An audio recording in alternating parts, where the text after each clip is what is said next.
पाकिस्तान के field marshal Syed Asim Munir white house में lunch कर रहे हैं, जबकि नरेंद्र मोदी G7 में ग्रुप फोटो का हिस्सा बनने के जतन करते दिखाई दिए कि शायद उन पर कोई तवज्जो दे, मगर कोई इनको नोटिस में लेने को तैयार नहीं था। जी हाँ, नरेंद्र मोदी दुनिया में तन्हा हो चुके, ये कहना है भारतीय कांग्रेस का, जिसके एक्स अकाउंट पर नरेंद्र मोदी के हालिया दौर पोस्टमार्टम कर दिया गया।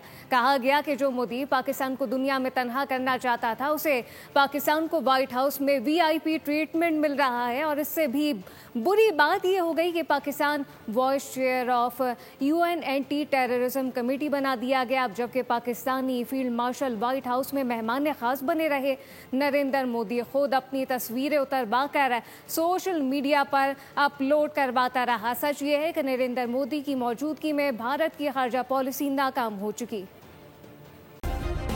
सब्सक्राइब करें और बेल दबाएं ताकि कोई खबर रह न जाए।